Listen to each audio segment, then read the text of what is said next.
Have you noticed how easy it is to become distracted in our everyday walk with Christ, especially with everything going on in our lives today? Work, family, social excursions, vacations, all of which are complicated by the virus.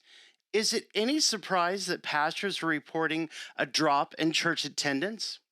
The question we should be asking is not whether we have time for church, but if we've allowed our faith to become too comfortable?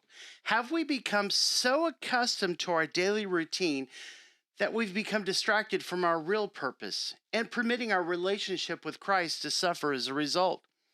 What we need to remember is that becoming satisfied with our own Christianity causes us to disregard people who have never heard the gospel. We are the light of the world. If people cannot see our light, then how will they find their way? In an article written by Nicole Alcindor, a reporter for the Christian Post, titled David Platt Urges Young Christians to Avoid Comfortable Christianity, You'll Waste Your Life, David makes this very point. Nicole shares how Pastor Platt cautioned young Christians to stay away from casual, comfortable, cultural Christianity that ignores the unreached, claiming that seeking the American dream will lead to a life wasted. The importance of sharing the gospel was underlined in Platt's message, since over 3.2 billion people around the world have yet to have heard the good news of Jesus Christ. Be finished and done with a form of Christianity that says prayer, go to church, live it up in the world, go to some conferences and coast your way to heaven. That's not Christianity because it's not following Christ, said Platt. To follow Jesus is to let his worldwide plan of ransom rescue dictate everything you think, desire, and do. Dictate your plans, dreams, and how you're going to live, what degree you're going to get, and how you're going to make and spend money for the spread of God's great love in Jesus among the nations, the pastor stressed. The article goes on to say that we, as Christians, understand that people can't be freed from their sins by Jesus if they don't believe in Jesus. And they can't believe in Jesus if they've never heard about Jesus, a point that Platt was trying to drive home. The Bible is clear. If you never hear this good news, then you can't believe it. And if you don't believe it, you can't experience God's love and salvation from sin, he emphasized. In other words, unreached people who are born and live and die without ever hearing the gospel experience eternal suffering in hell when they die. You know, the book of Matthew, chapter 5 and verse 14, Jesus says, "You are the light of the world.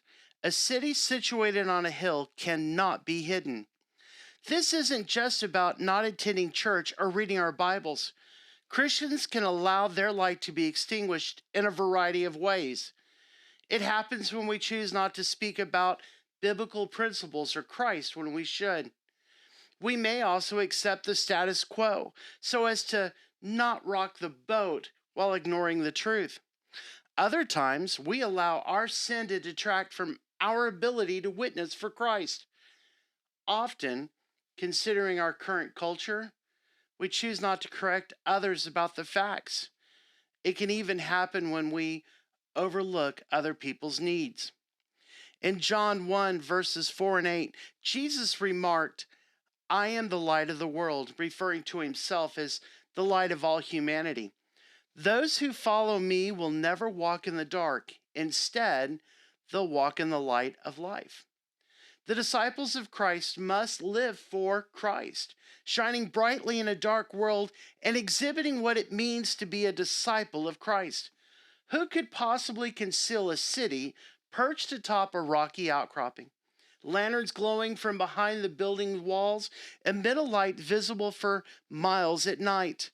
Because Jesus is the light of the world, his disciples must reflect his light. If we live our lives for Christ, we'll be that light.